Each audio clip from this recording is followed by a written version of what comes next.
বর্তমানে পুলিশ যাদের হেলমেটে action camera Mount করা থাকে তাদেরকে টার্গেট করে বেশি এবং অনেক ঘাটাঘাটি করার চেষ্টা করে, মানে যে কোনোভাবে যদি একটু মামলা দিতে পারে।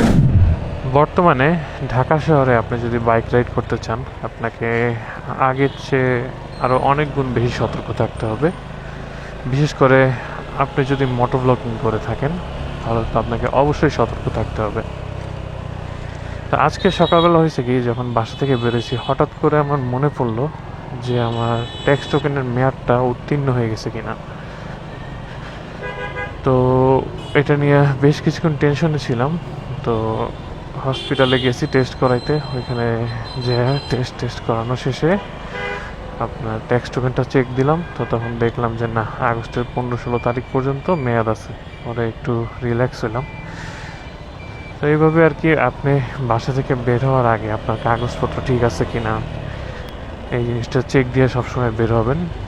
আর আপনার অবশ্যই হেলমেট রাখতে হবে সাথে, আর যদি পিলিয়ন থাকে পিলিয়নের হেলমেট অবশ্যই রাখতে হবে। এগুলো তো ম্যান্ডেটরি। তার পাশাপাশি একটা জিনিস আপনি খেয়াল রাখবেন যে আপনার লুকিং মিররগুলো ঠিকঠাক আছে কিনা। লুকিং মিরর না থাকলেও এখন ধরে মামলা দিয়ে দিতেছে, এবং এক্সস্ট তো আছেই।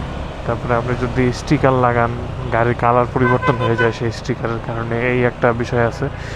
তো এই জিনিসগুলো আমি কাদেরকে বলতেছি, ধরেন যারা মোটো ব্লগিং করেন, যাদের হেলমেটের ভিতরে অ্যাকশন ক্যামেরা মাউন্ট করা থাকে, এই টাইপের রাইডারদেরকে আমি বলতেছি। কারণ বর্তমানে পুলিশ যাদের হেলমেটে অ্যাকশন ক্যামেরা মাউন্ট করা থাকে তাদেরকে টার্গেট করে বেশি এবং অনেক ঘাটাঘাটি করার চেষ্টা করে, মানে যে কোনোভাবে যদি একটু মামলা দিতে পারে। এবং তারা এই জিনিসটাকে খুব মজার সাথে ভিডিও করে রাখে এবং সোশ্যাল মিডিয়ায় ছাড়ে। তো এটার একটা কারণও আছে। কারণ হচ্ছে আপনার এই মোটো ব্লগারদের কারণে ওনারা মন মতো আকাম বুকাম করতে পারে না। এত বেশি মোটো ব্লগার বাড়ছে যে ওনারা কিছু করলেই সেটা ভিডিও হয়ে যায় আর ধরা খেয়ে যায়। তো এই জিনিসটা নিয়ে ওনারা অনেক বেশি পেইন খেয়ে আছে, যে কারণে মোটো ব্লগার বা কন্টেন্ট ক্রিয়েটর যারা আছে তাদের প্রতি পুলিশের একটা আলাদা রকমের ক্ষোভ আছে। তো এই কারণে সবাইকে রিকোয়েস্ট করব, যারা ব্লগ করেন তারা অবশ্যই অবশ্যই অবশ্যই রাস্তায় বের হওয়ার আগে ছোটোখাটো খুঁটিনাটি যত জিনিস আছে সেগুলো একটু নিজেই চেক দিয়ে বের হবেন। এবং এতে করে মানে তারা আপনাকে সহজে মামলা দিতে পারবে না এবং আপনার ভোগান্তির ভিতরে পড়বেন না।